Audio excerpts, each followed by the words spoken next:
Hello, this is Christina Barton. You're watching Black Tea News.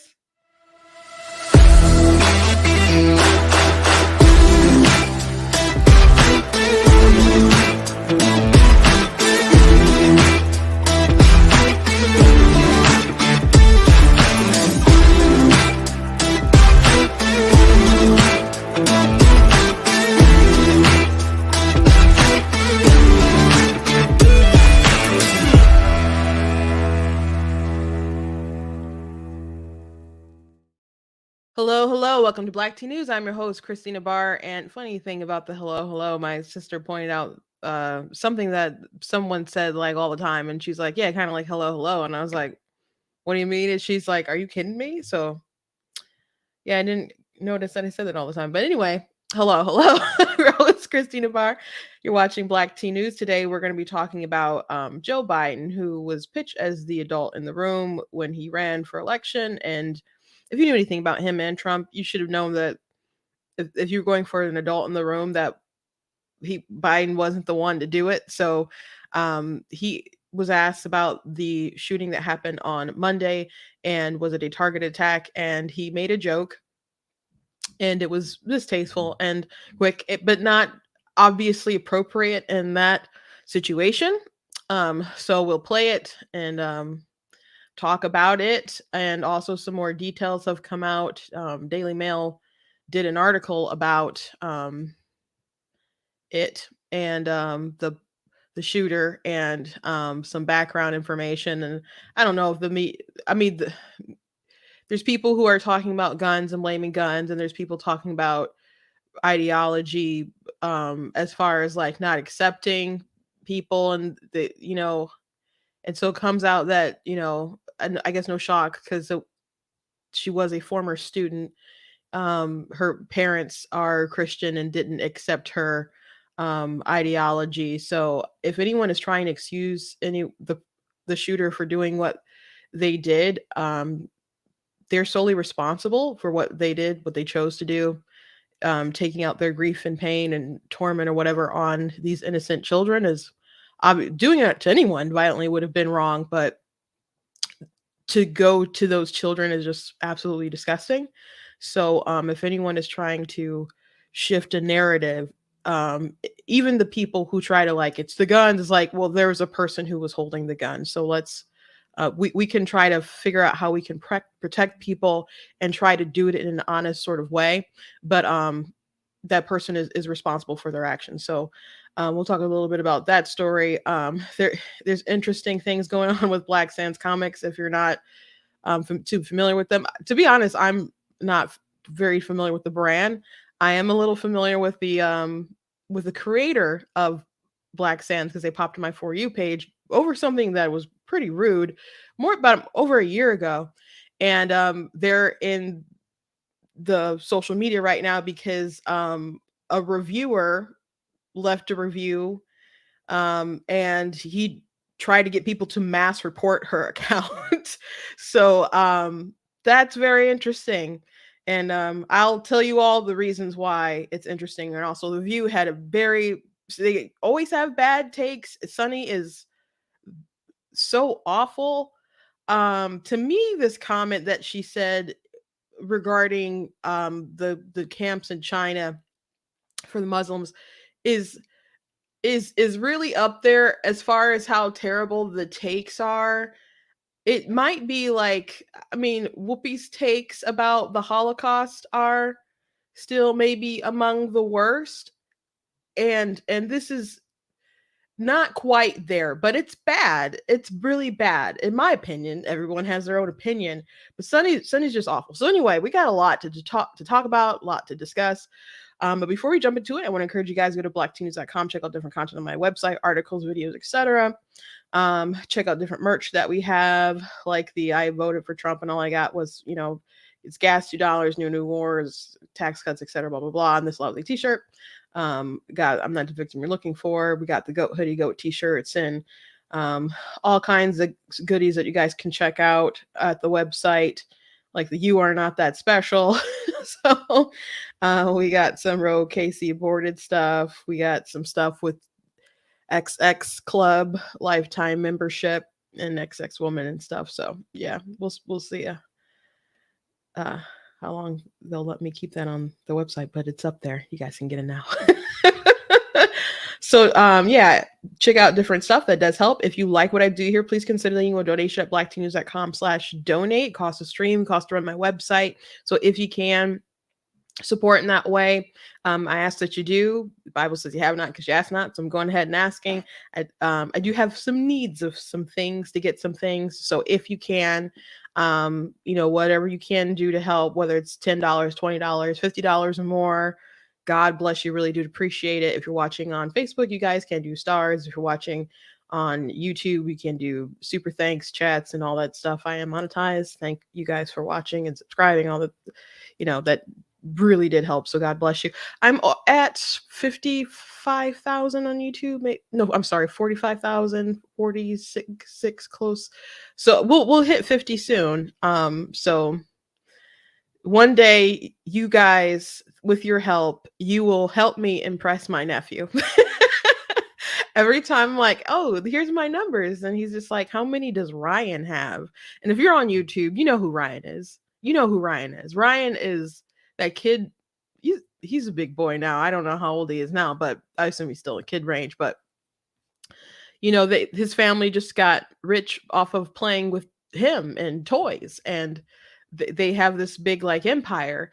And so when I'm like, yeah, I'm doing this, and they're like, how many subscribers does Ryan have? And I'm like, I do not have Ryan's numbers. Like, can't you just like support me where I'm at? They're very funny. And so I told my niece, about my progress on YouTube, and she's like, but you make videos for grown-ups. And I'm like, yeah, I make videos for grown-ups. So they're just, they're interested because it's YouTube. They watch a lot of YouTube stuff.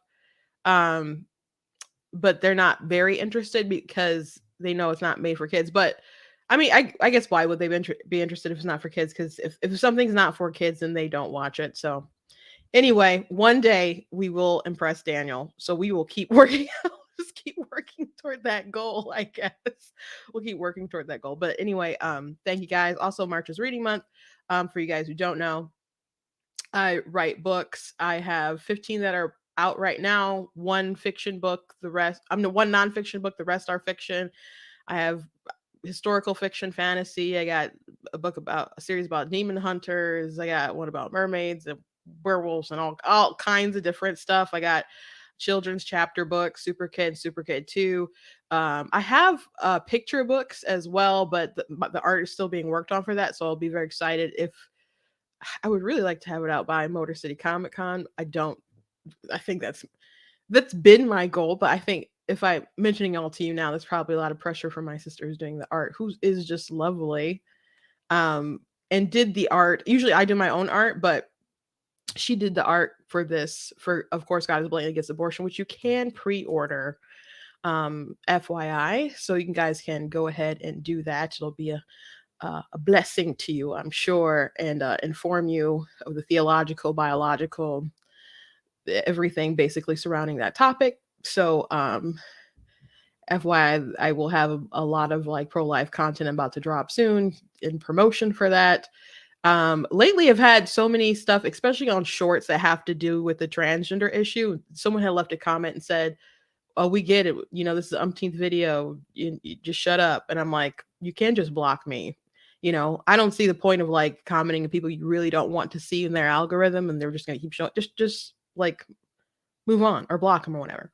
So and it hasn't like escaped my thoughts that it's a lot of that particular content.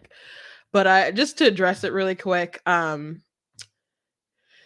why is there so much content? Because one, I am a political cultural commentator, and it is in the news a lot, and it is a lot of our culture conversations right now. Like, you can't have Dylan Mulvaney on Drew Barrymore's show and getting awards from like the vice president, or have Leah Thomas being on ESPN celebrating Women's Month, and not expect especially political conservative commentators to talk about it. So that's one thing.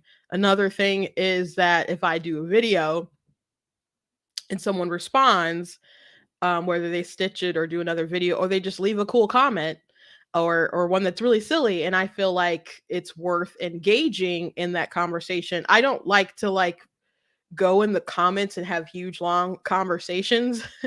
I would rather, if I can, make a reply comment thing. I loved when TikTok like made that feature. So I will reply, and since I have made more content, I will post more content. So it just kind of webs out that way.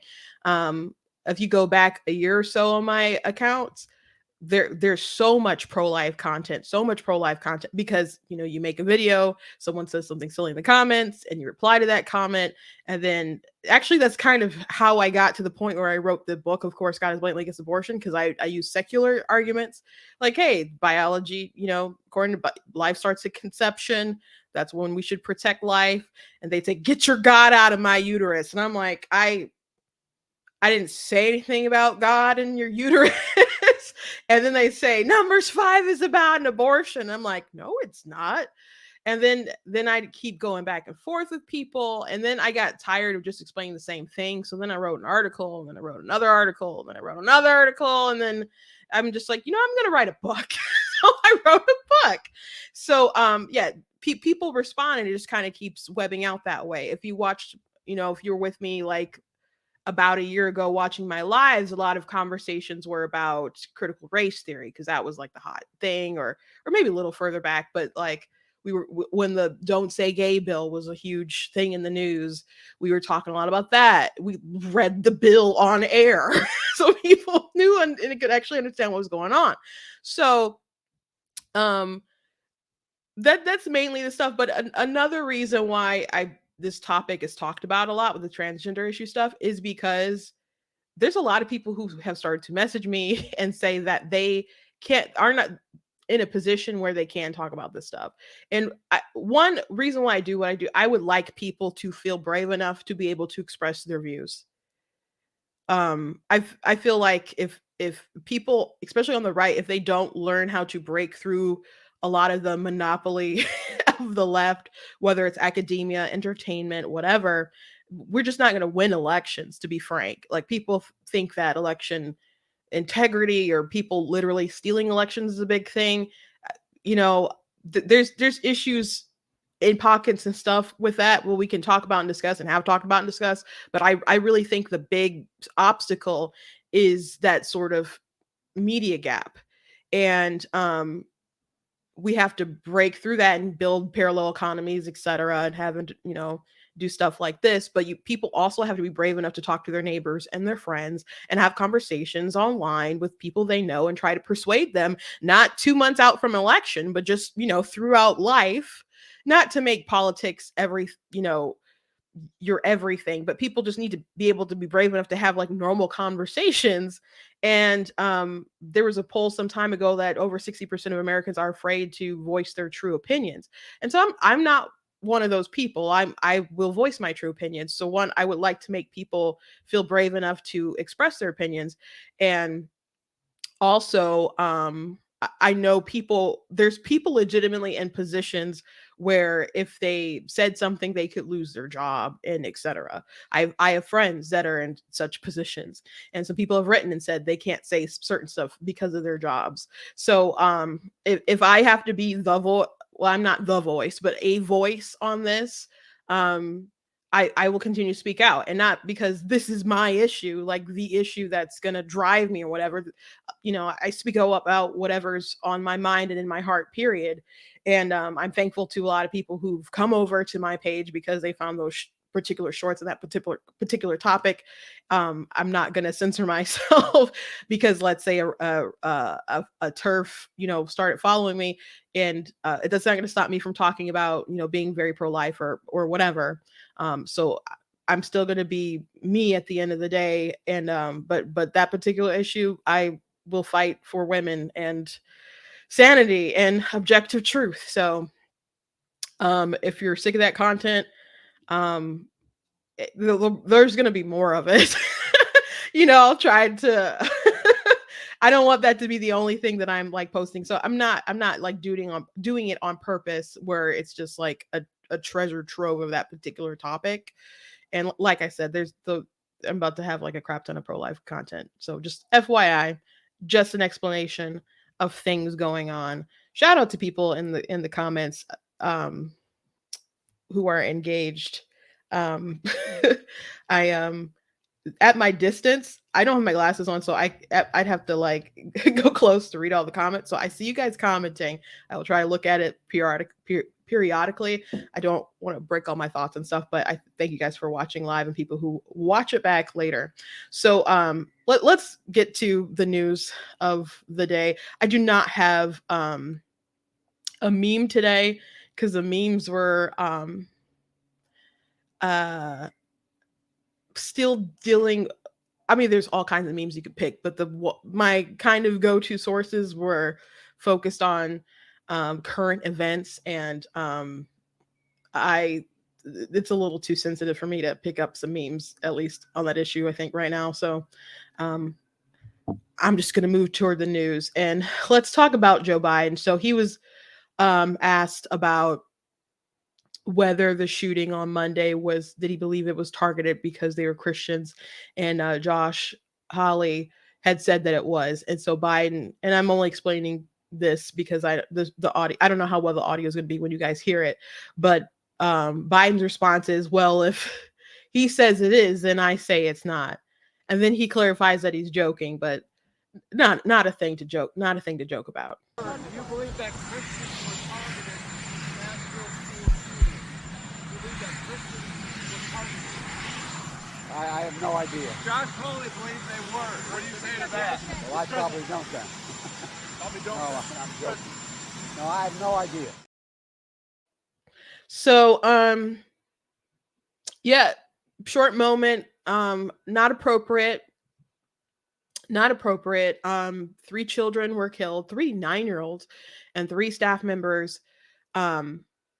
It just not appropriate, especially as someone who tries to be like, well, he tried to pitch himself like he can work across the aisle. So to insert this partisan joke, to be like, oh, I just got to be the opposite, which is interesting because so there are people on the left who are just driven by being the opposite of the right. I've seen some folks on the left who've written about it in like major publications, but like, I'm concerned about our party because they seem, whatever the right's doing, we just have to take a really hard stance against it. Like critical race theory. The people on the left are so tough to protect it. Last night, actually, someone on my main account, which I guess I don't post for my main account so much. It has the most of my followers on TikTok, but they shadow banned me like more than a year ago. So that's not the main one that I usually post from anymore. But I did a video about the 5 stages of critical race theory, and it was like the 5 stages of grief. And it ends with admitting that they're a communist. So it's this whole dramatic performance. If you haven't seen it, you can find it on TikTok, you can find it on YouTube, but and Facebook or whatever. I posted it all over. So someone asked, and they appeared like a white person. You can't always tell, but I looked at their profile a few videos and they looked like a white person who told me, they asked me the question, did they pick you yet? And so a pick me girl or just pick me person, sometimes it can be, they'll say it for sexist reasons, like you say stuff to be picked by a guy or something. People say that about Pearl. I don't know Pearl's last name, but you guys, I'm assuming you know who Pearl is. So they say it all the time about Pearl. People could make arguments for or against whatever about her being a pick me, but people will just throw that out like, oh, you're trying to get attention for somebody to pick you. I have one friend who they say that to all the time, like, oh, you're a pick me, and she'll just hold up her finger, and be like, her ring finger, and be like, I was already picked. So, which I see a lot of women who will, combat with. So that's one way, but I've been called a pick me many a times, but so usually it's about race. Like I'm saying the things that I'm saying to appeal to a white audience or whatever. The opinions that I've had, I don't know how old you guys think I am. I'm 33. I've been a conservative, like staunchly for like 20 years. The values that I have, the belief system that I have are is a belief system and the values that a lot of Black people have, especially a lot of religious Black people have. My dad wasn't always a Republican. That started in like 2000 or whatever, when my sister had a teacher who just wrote on the board. She had a really good government teacher who's like, this is what they believe, the Democrats, Republicans, etc. And so they took a test, and this is in an inner city school. And most of the kids found out that they were actually like conservative Republican or whatever. So she went home and was like, Dad, I'm a conservative. He's like, what? And she's like, you are too. And so he didn't like stuff on the left too much anyway, which I guess we weren't really calling it the left so much back then, but Democrats were like annoying him with a lot of stuff. So he seemed to accept it pretty easily. And so I don't really remember him being identifying as a Democrat. I remember hearing Rush Limbaugh on the news and stuff like that. One time there was a Medea play happening in our area, and at the same time that there was a Sean Hannity program, and my dad was like, "We're going to this," and my older siblings wanted to go to the Medea thing, so they ended up being like maybe late for the play, and they were upset that they were late for the play. My dad's like, we're going to this Hannity thing. And that was back in the day when it was Hannity and Combs. And that was actually um a, a great day. At least I have this cool memory of they had someone on who was like a Holocaust denier, who's they were going back and forth with. And while before the there was a break, and before it came back on because it was live, the audience stood up and just started doing the Pledge of Allegiance. And there's like, one nation under God. Like everyone instinctively just knew to yell out under God. And but anyway, yeah, that's our life. So so I've been getting conservative for a long time. And so before I got involved with politics, and before I was really exposed to a lot of white people. I mean, there were white people in my school. It was inner city school, was diverse, but to think that my morals and my values are skewed because to appeal to a white crowd, or so, like I am who I have been my whole life. So to say such stuff is just it's just racist. It's just racist. So anyway, yeah, people say crazy comments like that. But the partisan stuff, Biden pretended like he was going to break the partisan stuff, and he didn't, and he never was. And people who thought he was going to come in and be the adult in the room, just never was the case. He's one who's historically escalated things. Like if people wanted to vote for not the liar out of Biden and Trump, they should have not voted for Biden. You could be like, well, Trump lies. Biden is a notorious liar. And he'll lie about things that he's been busted on, that he's had to apologize for, that there's multiple like video evidence of, that there's records of, just things that everyone knows. Like Jake Tapper was laughing about his campaign lying about participating in the civil rights movement. You know, and he escalated the stuff with Clarence Thomas and Borking and all. So he's just someone who dials it to 10 because he thinks that he can get away with it. So he hasn't really changed. He hasn't really changed much on that front at all. So if anyone voted for Biden because they thought they're bringing back civility in politics or bringing back the adult in the room, he's not the adult in the room. He's not the adult in the room just because he's very old and is maybe not all there. Who knows? Doesn't mean that he's the adult in the room. So what they're doing in the White House, they're of course taking the we need to get rid of guns approach, but they know that they can only do so much. Biden has made some executive orders. He's made a lot of speeches. He's probably not done doing either of those things, but they flat out like said they want to get rid of AR-15s, which is a pretty, I mean, they say like assault weapons, but they named AR-15s at the White House.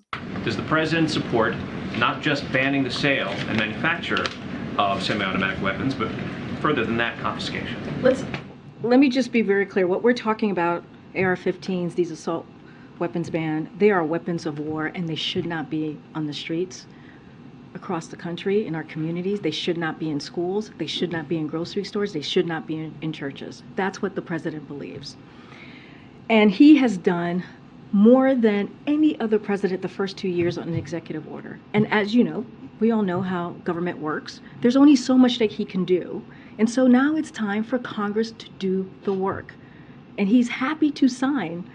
Once that happens, he's happy to sign that legislation that says, okay, we're going to remove assault weapons. We're going to have an assault weapons ban.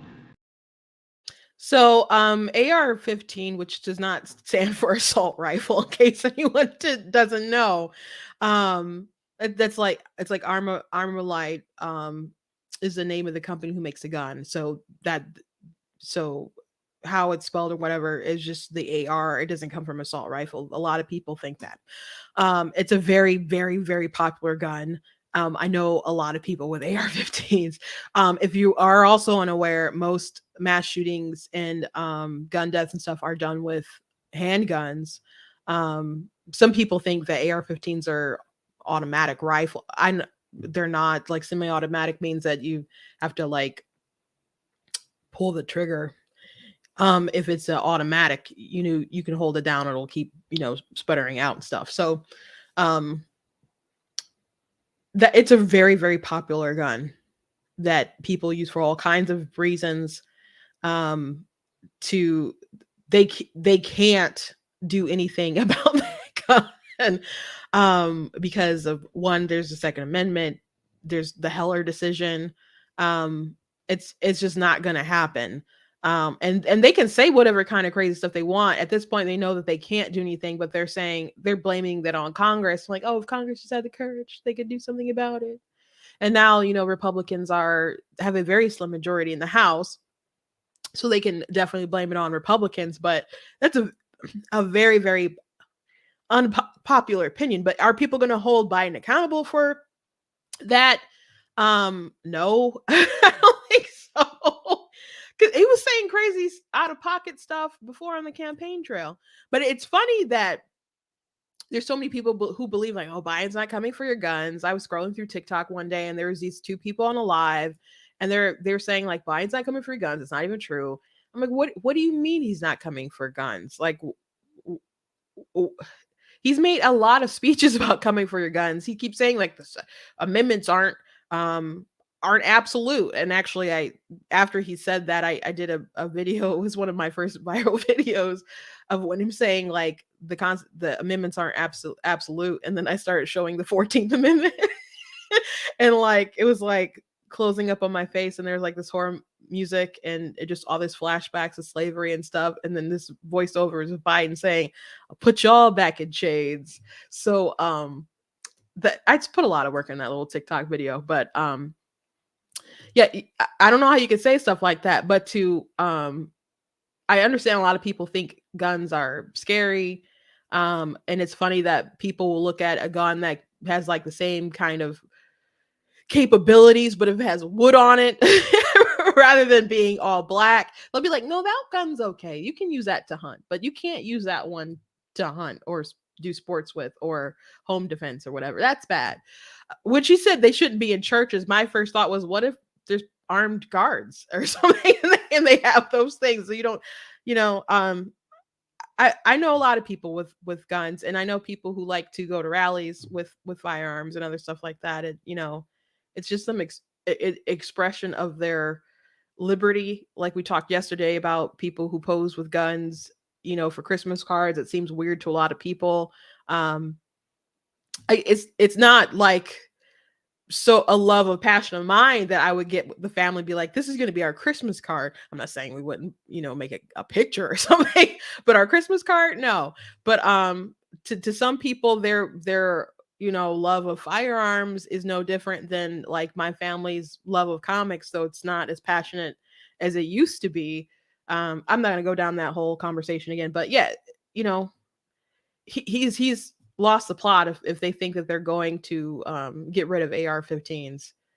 Um, not in the slightest. But guns is not the problem. We've had guns for a very long time.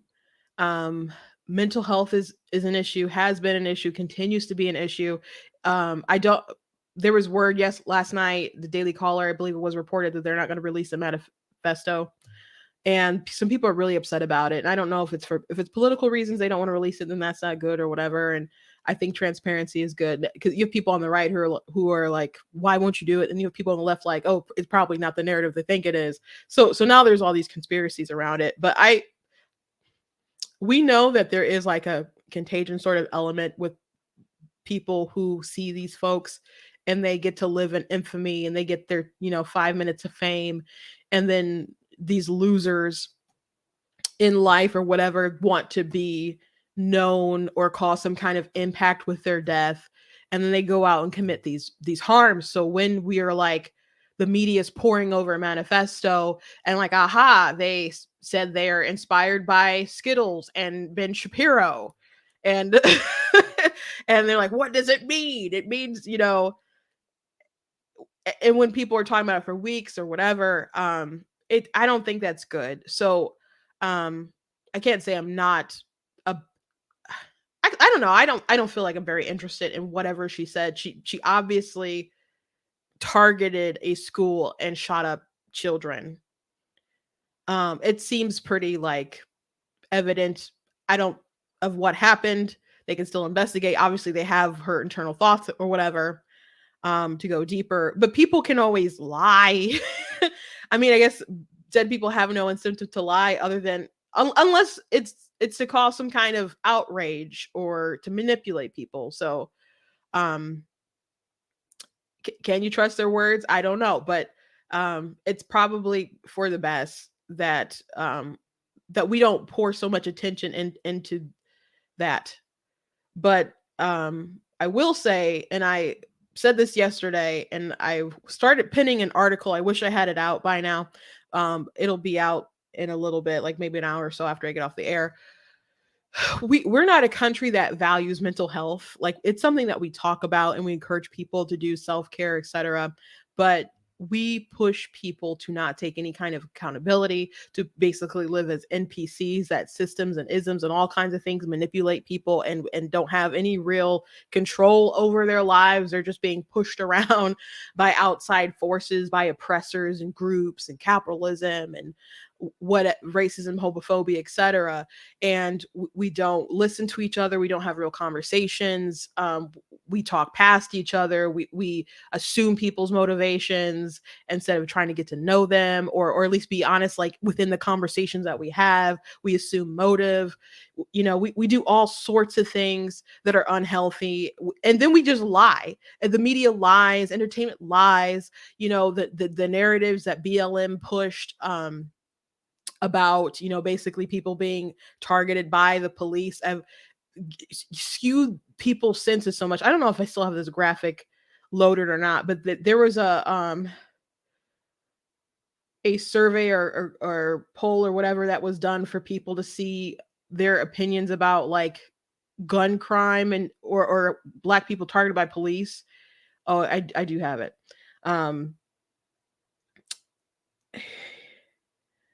So, how many unarmed Black men were killed by police in 2019? And the more liberal you are, the more that you think the higher that you think the number is. So, if there's people out here who think that the number is more than 10,000 or about 10,000 or even 1,000, and we're talking about unarmed Black people, if that's what you think, then maybe your sense of like our system and justice and what police do, etc., you really might feel like it's a war zone out there. But this isn't reality. The reality is the number is closer to the about 10, less than 20, but it's not 100, it's not 1,000 or whatever. But the more liberal you are, the more wrong you are on this situation. So in my article, I mentioned, and I'll never forget this video in Kenosha when there was the riots, with the big trial with, gosh, the kid, his name is escaping me. I can't believe. You guys know what I'm talking about, but there, when people were rioting and looting, there was an elderly man who had a fire extinguisher, and he's trying to get people out of his building, and so someone just comes up and just clocks him, and he falls down, and a woman who was recording everything just starts screaming, and he runs to him, and then there's these black people like standing around, and she's like, he doesn't deserve this. And her cries were just so terrible, and how upset she was, and she's pleading with them. She's like, don't you see what's going to happen when the world sees all this?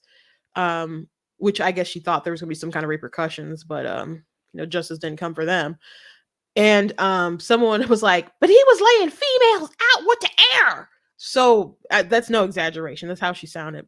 But then there was another woman who's like, you don't understand. All these black men are afraid for their lives. Understand respect. And they gave all these people these complexes to do these horrible, horrible things, and to not take accountability for their actions. Because if you complain about people burning down stuff and looting stuff, people told you, they scolded you, and they said, you care about things more than you care about Black lives. So you could not have a moral position, and I say moral position as I'm looking at it as a objective moral thing of, you should not steal people's stuff. That's immoral. Okay. And especially like clocking elderly men and breaking their jaws, and but people had this mentality, and people broke out, not broke out, but they bailed out rioters and all this stuff. So people just presented these complexes to people. But with the trans situation, they keep telling these people, and I saw someone post, like, people are having conversations about testosterone, because I'm assuming the person was on testosterone. I guess I don't know, but maybe not. But that's a conversation that people are putting out there, like asking questions if she was on testosterone. Testosterone will make you more aggressive, and women have reported being more aggressive, or whether they're transitioning or detransitioning or whatever, when they're on that testosterone. But testosterone isn't going to make you pick up a gun and commit heinous crimes like that. It's not going to push you to that point. But there's this ideology that's being pushed, like, everyone is out to get you. They don't want you don't say their pronouns, like, you don't want us to exist. It's like, what? We don't think you exist. Want you to exist? Of course you exist. We're having a conversation with you. Of course you exist. What do you mean? But that's what they say. They use a super hyper hysterical language, and people go along with it, and they repeat it, and they believe it, and they're like, they're trying to kill the trans kids, and they're trying to get it, and nobody's like actively trying to do that, but they're like, well, they think you want to do that if you won't allow them to transition, because then they'll unalive themselves. And that's the narrative. Like, I have this expectation of them to do that if you don't affirm them, and then they don't have, it's, to me, it looks like they don't have to take accountability if they make that decision, because the blame is on you. So it's really crazy. And gosh, I know the word's not PC, but I just kind of mean that in like a general sort of sense. But it is out there. It is out there. And then, like, today, someone left a comment on one of my videos, and they said, like, they're out here killing us and it's just for being trans. I'm like, can you give me an example? Can you give me some examples of that being true? And they're like, well, if I present you examples, are you going to make excuses, or are you just going to accept it? And I'm like, you have to prove that people are being killed just for being trans. That's a challenge. She made a claim. I want her to substantiate her claim. So she posts 2 articles. One I couldn't pull up, but one was from USA Today, and it talked about someone who was in the trans community who was killed. And the article does go on to talk about violence against trans people, but there's nothing in the article that spoke anything to this particular motive. So I'm like, this doesn't say, like, I read through it all. I don't see anything that says anything about the motive that they were killed just for being trans. Like, I knew you would make excuses. It's not an excuse. You made a claim and you couldn't back it up. There's a difference. Like, if there's two people, let's say there's two black people living together and they get to domestic abuse situation, and the man ends up, hurting the woman or even killing her. Did he murder her because she's black? I mean, that's how people that's how they get you in the media when they talk about these issues. They'll be like, all these trans people die. Not because they're trans. I'm not saying that doesn't happen or hasn't happened, but when they talk about this, that's something that they leave out. Or they might be situations where they're involved in a dangerous profession because they might be sex workers and other stuff. So they've indoctrinated these kids, not just kids, adults, and they believe this hyper crazy radical stuff. We're just not a society that values people being well. We just value outrage because of clicks and cash and political power, ideology, just to be opposite of someone else on, other side. I think that's where I was going, and then I went on a big rant. But there's so many people who just want to be opposite of what Republicans and stuff are doing, and that's why so many people push critical race theory. Not because so many people have read what it's actually in it, but the Republicans are against it. Well, I'm going to be against it. And I know plenty of Republicans who can't articulate it very well what it is, but they can see it and they understand that they don't like certain things being pushed. But I've talked to people who were Democrats and they're like, it's racist. It's racist that they just want to stop it. I'm like, no, critical race theory is racist. I'm like, and I asked, like, I don't know how much you've read up on it. And they're like, well, I haven't read anything on it. And I'm like, okay, well, I have. But then they try to, be like, no, the people who are against it are just racist. They just want it. They're just against it because they're racist. I'm like, that's literally not true. Literally not true. But speaking of this tragedy, it was revealed that the Daily Mail, which people are really upset about their headline reporting this, and the show's gonna be over an hour today, just FYI, because I'm not on like schedule to finish this within the hour, so that's okay. So Daily Mail said that at least this is on their Twitter that they tweeted out, Nashville mass shooter was rejected by her Christian parents. And it says trans outcast. And there's a lot of people really upset with this tweet. This is Savvy. She's great. I've had her on my show before. She says she was 28 years old. Why is the media infantilizing her? So she was living with her, according to the article, it seemed like she was living with her parents who were Christian, and she was gay, but she became trans, and they didn't accept her lifestyle, but they accepted her enough she was living with them. Again, she's 28, living with them in their $700,000 house in Tennessee, not New York, not California, in Tennessee. That's going to be a pretty nice house probably. So she would leave her house and like change her clothes and stuff. She had an art degree. But her parents just didn't accept that about her. So I don't know if the goal was just to report these things as they're talking. I don't know if it's to inspire some kind of sympathy or to cast them as a bad guy. I mean, I guess most of it just does seem like straight shooting reporting, reading through it. But she was an adult and she could have not lived with her parents. But she decided to, and she, according to this, she was also going to target other family members as well.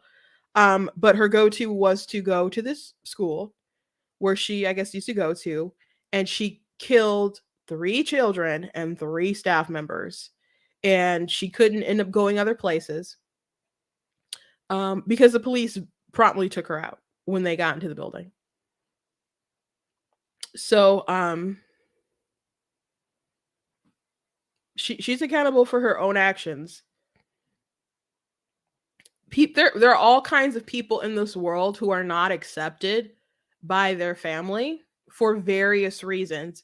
And it could be things about the decisions that they make. Oh, I could tell you, I could rant about that.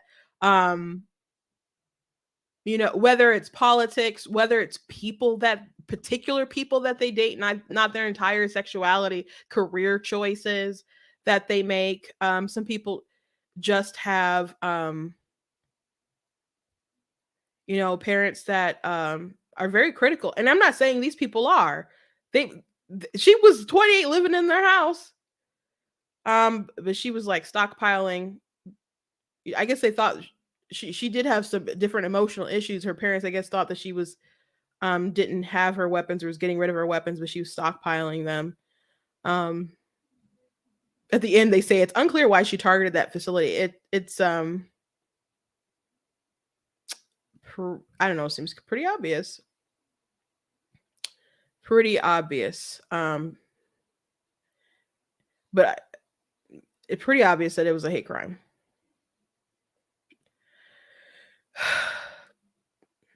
It's a crazy story. But Chastain Buttigieg wants you to know it's the guns. There's definitely a bad guy. Thank God that the police took her out. Anyway, let's move on. I want to show you guys this video from The View with Sonny. Does the president support not? Did not mean to click on that. So, Sonny's the worst. I think she's the worst out of everyone there. And you like worse than Joy? I think so. And so, as a woman of color with a 6'2" black kid in college and a 5'7", 5'8" black kid in high school, I don't see that part of American exceptionalism. I'm sorry. No. I think this country has a lot of problems that could be solved. Yes, maybe they're putting Muslims in jail in Afghanistan, I think you mentioned, and China. They're putting a lot of more black people in jail here. Can I ask?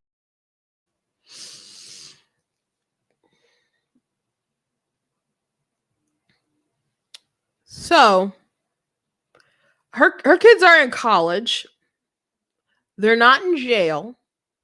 I assume they're in college and not in jail because they're not criminals. Ooh. So, do we not like? I know people can get pretty jaded by the justice system because it's not perfect. It's definitely not perfect. I definitely know some people who deserve to go to jail, though. So if someone is just locked up, is that just a bad thing in general now? Because there's like a whole lot of context that I just feel like Sonny is just deciding to just throw out of the window. When she said Muslims in Afghanistan being locked up in camps.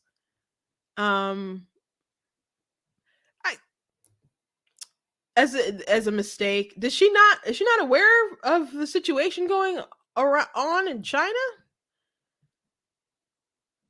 Because why would you mess that up with Afghan anyway?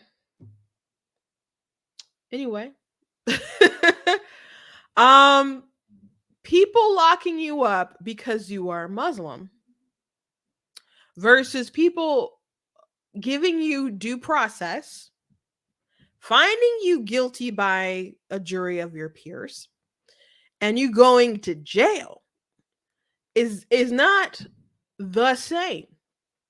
There are a lot of black men in prison. It's true. There's a lot of black people also not in prison who haven't committed crimes, So there's that.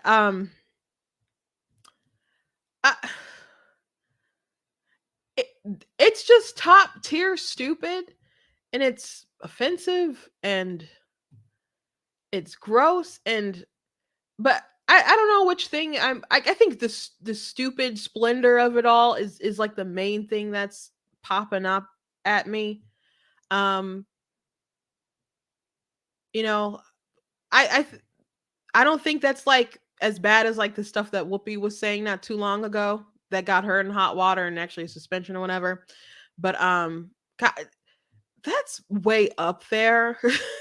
I think it's way up there. And when Whoopi was facing the backlash about her comments about you know, the Holocaust, I wasn't like, hey, get rid of her or whatever. I wouldn't have cared, I guess, really, if they had candor. I was expecting it, not expecting it. I was on the fence about what I thought was gonna happen.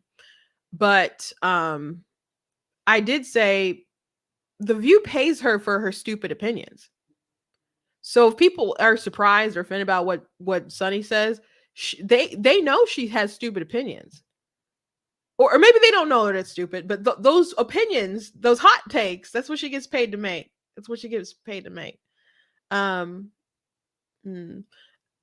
Since we're on the topic, I do let me just go ahead and play this other video from a conversation that they had about Trump and Ron DeSantis. But Whoopi alluded to something I think is interesting, which is I have been saying at this table for months, I think Ron DeSantis is the most overhyped politician in America. I think this notion that he's who's going to save the GOP from Trump and he's going to soar the nomination, it's overhyped. He had a good midterm election being reelected in Florida. Who else were they going to elect? Well, and unquestionably, like he got reelected. He did a good job. But this is a man. I want to see two things.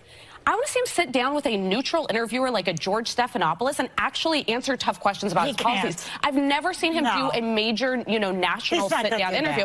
And then secondly, you don't beat Trump by not going after Trump. I want to see him take a punch at Trump and how he's going to miss because he's a dweeb. Well, that's the thing is DeSantis is what they call a dweeb. and Trump is the one who needs to get the nomination because then the Democrats will win. He's a two-time loser already. Hello. But he also loser.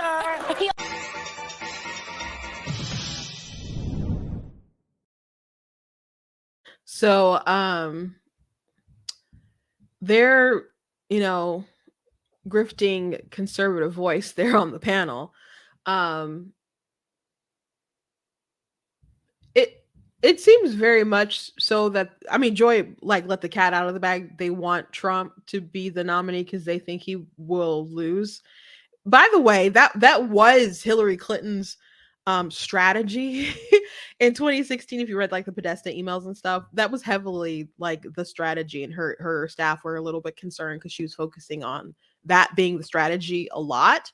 So if they really think Trump is as bad as they say, they should really be advocating that people support DeSantis, who does have the best shot at beating him in a primary, to be the nominee, if they think that Trump is as bad as they say.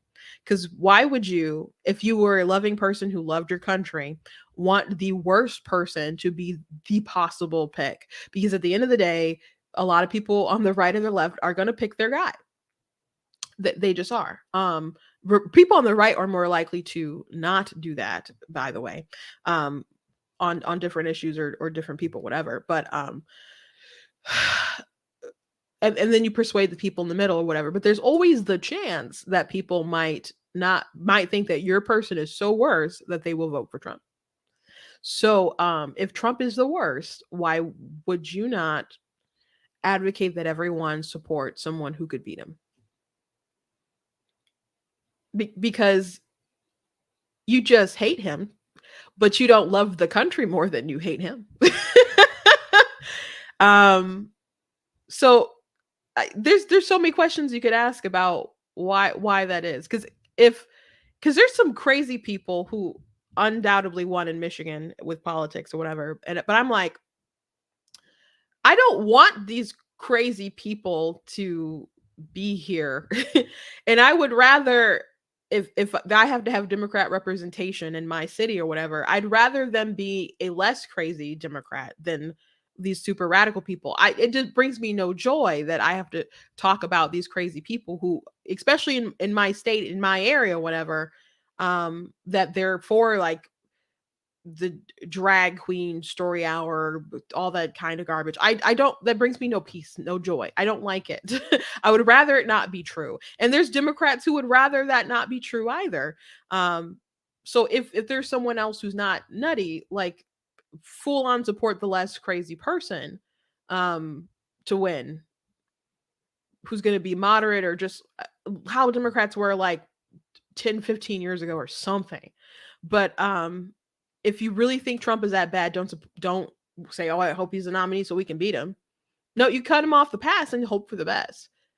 You know, I that's what you should do. That's what you should do. So either he's not as scary as they think, or you're just not as good as you think you are. And I think both are true, but I think that she thinks that he's as scary as she's claiming that he is. So it's just a deeply immoral thing to advocate for. And as far as Trump not coming at DeSantis, I think, well, he said a couple things here and there now. I think her opinion and her strategy is bad. I don't like Trump can bring anyone he wants with down to the mud, and Trump has like mastered the mud fighting thing. So I wouldn't recommend taking that sort of stance to just go and brawl. Like, you let your accomplishments speak for themselves. So she's giving out bad advice, maybe on purpose, probably on purpose. You know, and she also said I want to see him sit down with a journalist who's serious or whatever, like George Stephanopoulos. If you don't know this, because this was a long time ago, there's a lot of young people on the internet. Who's that working in the White House with Bill Clinton? Is that Stephanopoulos? He can give some good interviews sometimes. He impressed me by pushing Hillary Clinton a time or two in the 2016 election, but he's still not like a lot of these journalists that they think are straight shooters are not. Everybody has their bias, and when people are honest about their bias, you can go from there. But saying like George Stephanopoulos, that be like along the lines of saying, hey, Trump is a coward unless he sits down with Jen Psaki on MSNBC, or or he's more serious than I would say Jen Psaki or whatever. But Kaylee, who's on Fox News, like, just know that these people have history, and they do have deep partisan roots. So she's silly. She's a joke, and the people at the View are crazy. Anyway, let's move on. I do want to talk about this Black Sands thing. So if you're unfamiliar, Black Sands is a comic book series that has been huge in the independent market, especially for like Black creators, Black content kind of comic books centered around like Black characters and stuff. So oh, sorry, wrong picture. So here's the creators with the book. So I'm familiar with the creator, not really I haven't read the book. I am a comic book person. I haven't read comics in a while because I'm not very I haven't liked where they've gone for a while, and they're super woke, at least the mainstream stuff. So I don't have the love for them like I once did upon a time ago, but I assure you I have thousands of comic books. There's some around me right now. You just can't see them in the frame, but we have a lot of comic books. And I'm going to show you a video where I have a lot of stuff, because the reason why this person popped on my page on TikTok is because about more than a year ago, he did a video complaining about how his videos were being sent or were being seen by conservatives. And he wanted help from his audience or whatever to try to save his content from being seen by conservatives or whatever. So um I thought because he didn't think that those were the kind of people who were going to watch his content and support his content. So I'm going to play that video for you guys. So give me 1 second.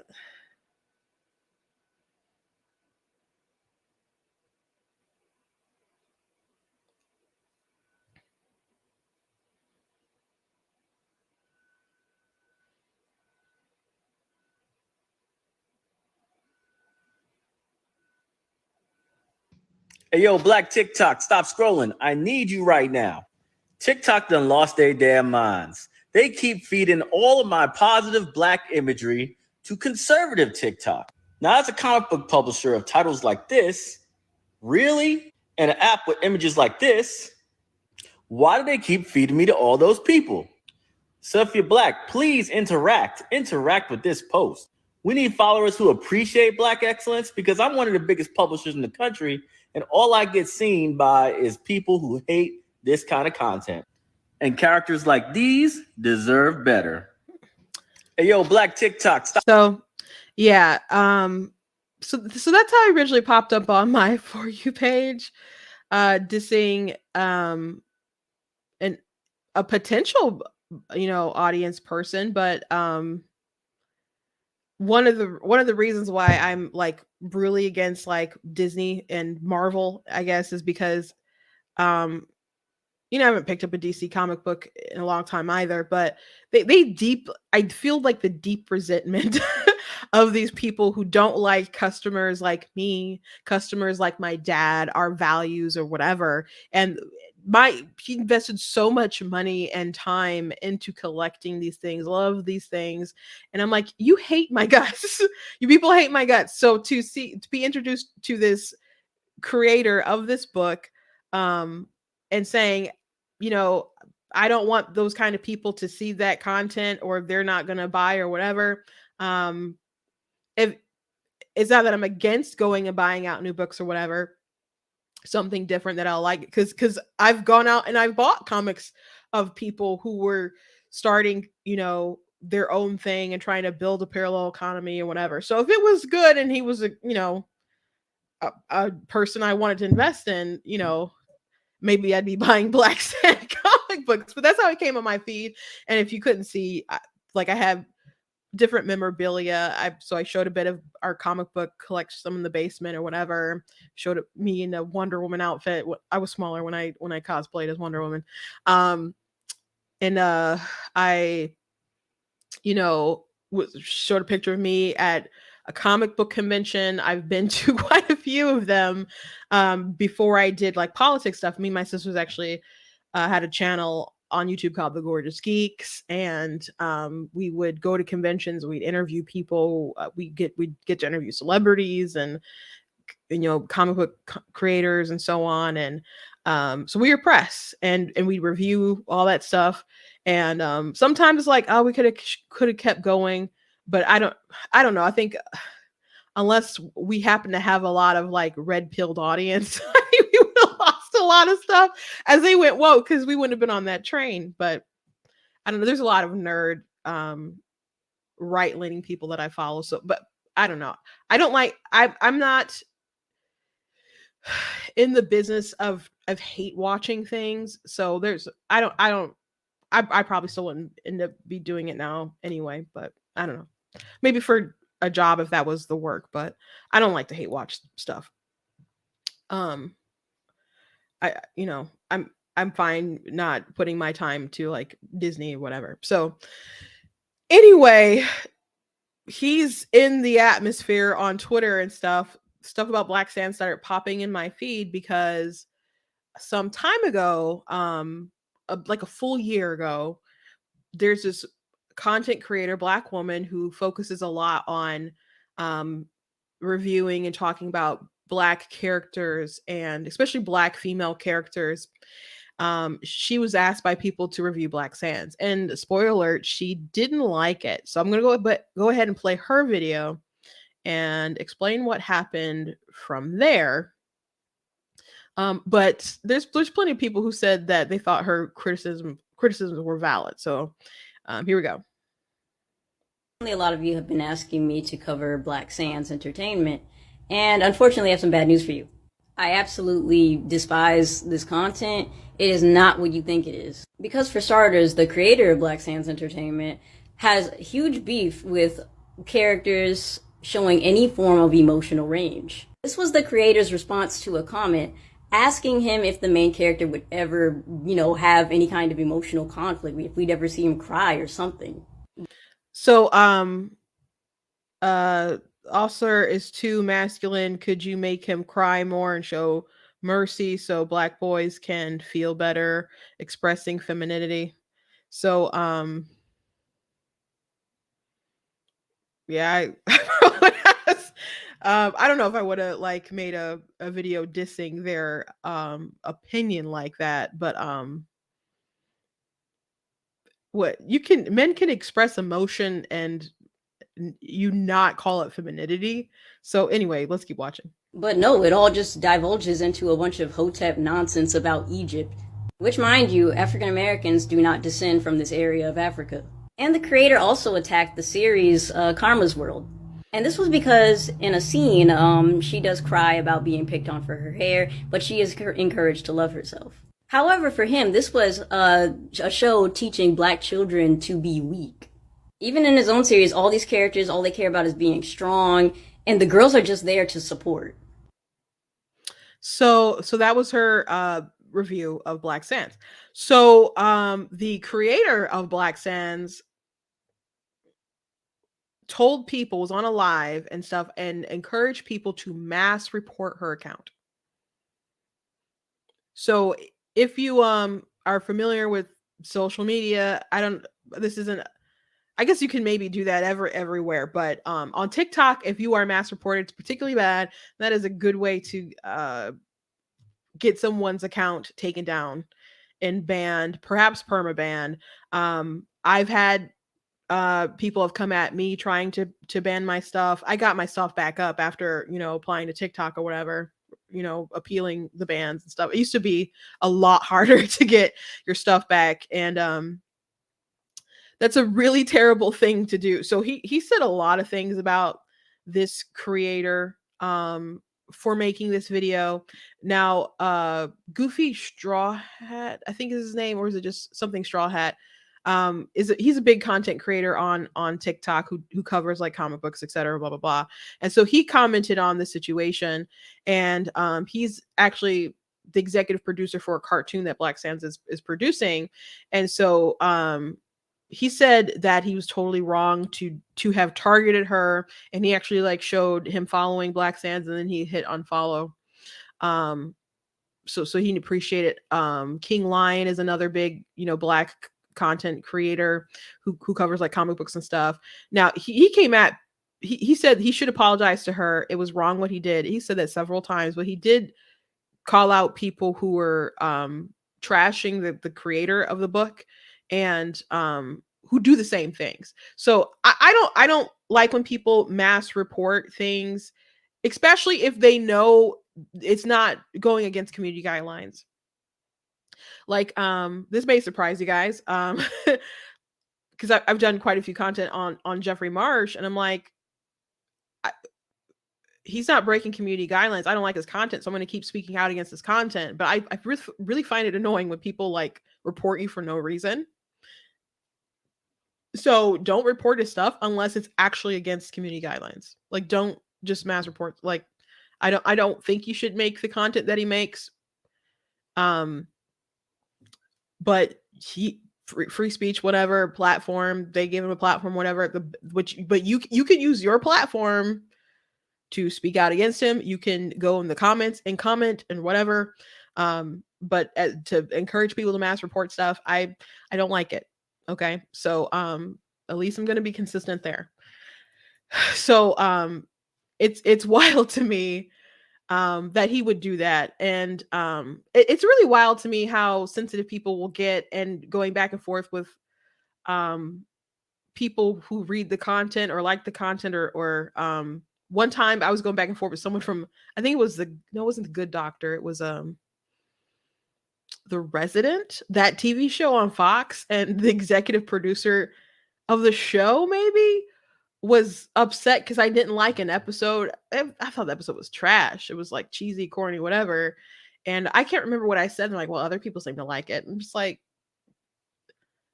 why are you so pressed because I didn't like it? Like, you could just take the valid criticism and go from there to just people. Other people liked it. Like, other people like a lot of things that aren't good. That doesn't mean you did a good job. So people, and I understand being sensitive about stuff. I make content. I'm a content creator. I have several books out, and it is sad when someone doesn't like your stuff and doesn't appreciate your stuff, and and just trashes stuff, or and it sucks when people say stuff like that's really not your fault, or they didn't seem to get something, or one time someone left a review and they're like, I was told this is like Beloved. It's nothing like that. I'm like, I didn't say my book was like Beloved. Why are you mad at me? why are you putting a bad review because it's not like something else? I didn't advertise it as that. And I'm talking about my series, The Color of God's Eyes, and The Color of God's Lips. I've heard people, when I describe the book, some people will bring up Beloved. I haven't read Beloved. I don't know if they're comparable or not, but it's not my fault that it's not comparable to a thing I didn't mean it to be. So anyway, I can understand people getting emotional about stuff, but to request that people go mass report her stuff. But what's super funny about this to me is that she seems to be a bit woke. Her takes. I've watched a few, of her content or whatever, but they're upset that his characters are hyper masculine. They're upset that he seems to be like anti-LGBT, or has said some LGBT stuff that they don't jive with or whatever. That I think he wrote something along the lines of, you guys can go get other content that has LGBT stuff in it, but that's not what he's gonna do, whatever. So if he's someone who doesn't appeal to these woke folks, why was he so mad about conservatives looking at his stuff? And I'm not trying to say that conservatives are, homophobic or whatever, but they just don't tend to like the kind of stuff that these people want to interject and are saying, well, we want our men to be more feminine. Like, we don't want that. I want men to show a range of emotions, but I want men to be able to be men and emote, and people to be like, not that they're touching with their feminine side. I just want people to accept that men can be masculine and show emotion. Like, I was reading the Bible the other day. I read it every day, just FYI, but I was reading the Bible and just reading about David and, how emotional he was, or how men would embrace, and they would hug, and they'd worship, and they cry, and they dance. And I'm like, where did we go somewhere where it was just men have to be like stone? Like, because you see a wide range of emotion within these, these patriarchal kind of characters. So it's just funny to me because he definitely could probably appeal more to that crowd if he wanted to, but he doesn't like him. So now these woke people are like, I know, how dare you mock us for wanting men to be feminine and cry. It's just funny to me. It's really funny to me. But it is good to have characters who have a range of emotions. But his characters, which Goofy Straw had pointed out, that I guess they go from battle to battle, just fighting and are, whatever. But he's really into Dragon Ball Z, the creator. So he wants his characters to kind of emulate that, which Dragon Ball Z has a lot of emotions too. Like, Vegeta's very emotional. You don't see like people breaking down and crying on the show, except Vegeta did. When he was about, they were fighting Frieza, and it seemed pretty like hopeless for him. At one point he was crying, and then he cried when he was dying and giving his plea to Goku. So to think that those characters don't have a range of kind of emotion isn't true either. So there's that. But he is really into like anime. I don't know what all kinds of animes, but he's talking about his cartoon that he wants to make into his book that he wants to make into a cartoon. They describe it also as like Avatar Last Airbender kind of feel and stuff, because that was a big cartoon, not technically an anime. But that style, whatever, of animation, people relate to that. Now, he showed a clip of what he wanted to do on Shark Tank, so he was actually on Shark Tank a couple, like last year. I think it was last year. I saw the clip that was some months back or whatever. So Kevin Hart actually was on the show and made a deal with them, and he came in the Shark Tank wanting 5%. Was offering 5% for like $500,000, something crazy like that. So they said, we have these books, we sell really well. And at first I'm like, do they want a deal? Because that's a really bad evaluation. They're not going to want 5% for that. So, but they wanted to make a cartoon. He's like, this is what my fans want. And they had a little clip. So Kevin Hart was asking questions like, what are you going to do with the money? And he was kind of vague at first. And he was like, no, I want to ask you a question. What do you want to do with the money? I specifically want to know what you want to do. So then he's like, oh, well, we need to hire people to write the stories and or whatever, distribute. And so Kevin Hart said, I do all these things myself. I'm a one-stop shop. I can distribute or whatever. And so then you had the shark who owns the sports teams. Gosh, I don't know why his name escaped. Mark. No, Mark. Is it Mark? Is it Mark? I think it's Mark. Wanted to get in the deal. And so they partnered together and offered him like 35% for the money that he wanted. And then he's like, oh, I don't know about that. And I'm just like, are you crazy? Because Kevin's like, and Kevin pitched himself like, the offer I'm going to give you is for X, Y, and Z. How he started to talk, I thought this man was going to ask for like 49% or something, but they asked for 35 and they were going to split it. And then he comes back with, how about 10 for the both of you? But then he ended up taking the deal after like Kevin continued to explain like, the things you want the money for, I already have, I can get you where you want. So they ended up making the deal. And when I looked up information about afterwards, it did look like they pinned the deal. So maybe you'll see Black Sans comics at some point of time very soon as a cartoon, but this whole story is really funny to me. But it is awful that he couldn't take that criticism, that he's attacking this person who made this video a year ago. But if you look up Black Sans on TikTok, this is one of the first things that pop up. So maybe that's what upset him, has him so bent out of shape about it. But you can address her criticisms and go back and forth or whatever politely, and you could agree to disagree. It's just one person's opinion. The crazy thing about this is that her account is like, her video is one of the first ones that you find when you search up Black Sans on TikTok. True. But her account is like not even 30,000 followers. And to be in the 20,000s, that's, a lot to a lot of people as well. But it's not a huge account. There's a lot of people who really like her content. I'm not trying to down her content, but it's not a big account. Now, King Lion and Goofy Straw Hat and all these other people who are now talking about the story have larger platforms. My TikTok accounts are larger than hers. So now you have all these people talking about this and drawing attention to what he did. And now it's just worse for him. So funny stuff, interesting stuff. But he just kind of seems like a funny guy.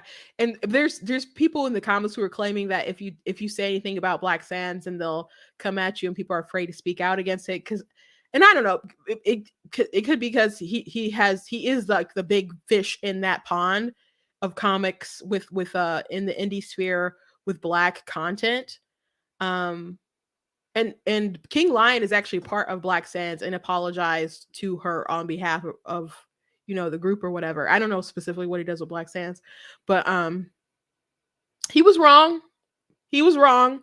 You need people to talk about you just need commentators and reviewers out there, and you're not going to have them all on your side. It's just the truth. It's just the truth, and it's something that maybe content creators, we may cringe and or whatever, but you should appreciate that when people take the time to actually look at the stuff, and you got to let some water roll off your back. It's just the fact of life. So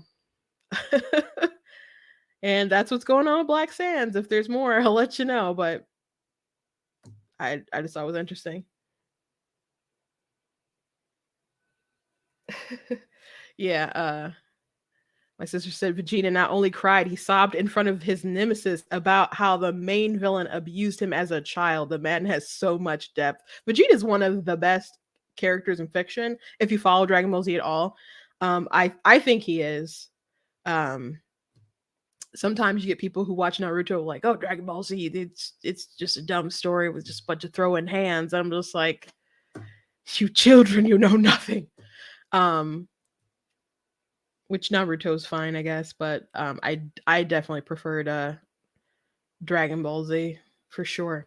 Anyway, there's this Pokemon story that I would like to talk about, but I guess that I didn't have time to get to yesterday, but I'm not gonna push into 2 hours, so I'm gonna call it a day for that. But thank you guys for joining me. Please go to blacktnews.com, check out different content on my website, different articles, different videos, etc. Please check out well, as I said, different articles. I will have a particular one up within the hour, so go back and check the socials and check the website for that. If you like what I do here, please consider leaving a donation at blacktnews.com/donate, cost to stream, run my website, etc. There's some things that for Black Tea that I need to get. So if you can help in that regard, God bless you. I do very much appreciate it. Go to blacktnews.com, hit the donate button, and whether it's a gift of $10, $20 or more, I very much appreciate you guys. If you can't, understand, but I thank you for commenting. I thank you guys for watching. All that stuff has really helped and does help. And like I said at the top of the hour, perhaps one day we will impress my nephew with what we're doing. It's just funny. He's 7, but he's like a teenager already. So I shudder at what he might be like as an actual teenager. Also, you guys can check out different merch that we have at the website as well. Different merch on the store that you guys can get and represent. But also, I do write books. As I said, I'm a content creator, so I have 15 books that are out. One's nonfiction, the rest are not. So I got a huge range of different things you guys can check out. My sister, who is watching, who I did have her comment pop up. I don't know how long you've been watching, Tina, but I have said good things about you. She is the one who did my artwork for, of course, God is Blatantly Against Abortion, which will be coming out next month. But you can go ahead and pre-order on Kindle or Nook, so you guys can check that out. But she drew the little baby hand reaching out to God, so she did a fabulous job on that. You can go to Tina's Text Portraits to find out more of her stuff to buy. So she has like so many little teeny paintings, and she'll draw a picture of you or anything really, but out of like a name or a phrase or something. So she has prints that you guys can get, but she does custom work as well. She can paint on shoes, all kinds of stuff. And so yeah, there she is in the comments. She's great. So also, if you're in the area in May, we'll both be at Motor City Comic Con, so keep that on your watch list and your calendar if you're in the area, you like to travel or whatnot. And I guess that's it. I'll see you guys tomorrow.